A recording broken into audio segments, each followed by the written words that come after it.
Hello, friends. 760 days of war between Russia and Ukraine. There are significant changes within the war zone as well as out of it.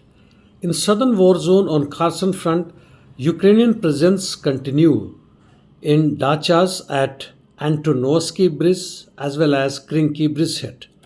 On Zaporizhia front, fight continues in Robotin, where Russians have made some gains in the center of the establishment, while also northwest of Verbo, fight continues in form of positional battle.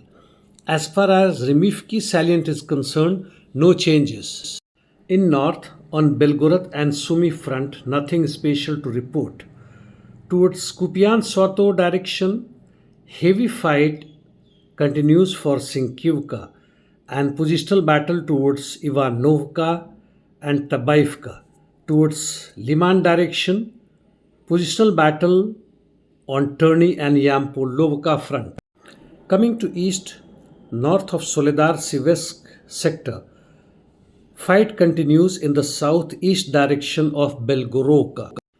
On Bakhmut front, Russian army has finally taken over Krasnoye fully, and it's further advancing from there along highway towards Chasivyar and west of it towards Stupki.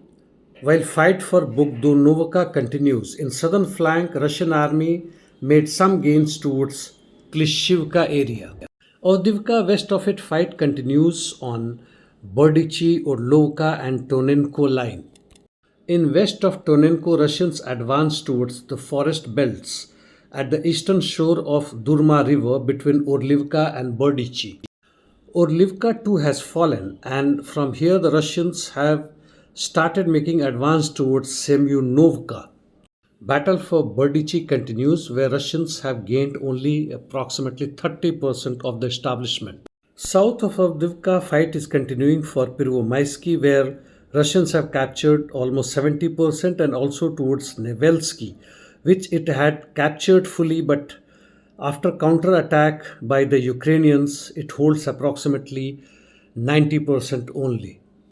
Marinka front north of it, fight continues towards Krasno Horivka, where Russians have again reached on the southern outskirts, and also in the western side towards Georgievka, where they made some gains on the outskirts.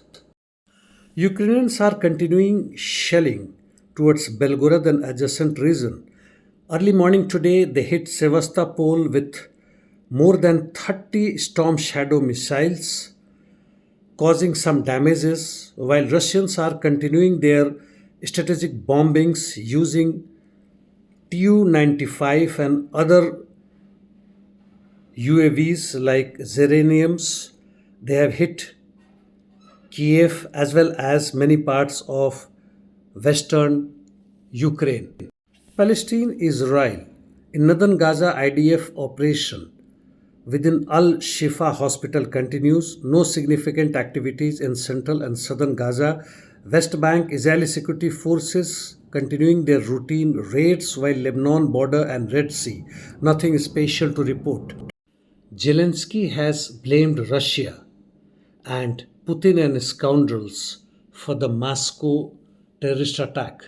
Before the terrorist attack, it is reported that the American commandos landed in Tajikistan and they carried out surveillance on the border regions. Ex-CIA Larry Johnson has said that Masco attack was work of Ukraine and US knew about it. To sum up the operation, ISW has said that Russian army advanced in Kreminna, Avdiivka, Donetsk city and Donetsk Zaporizhia Oblast border.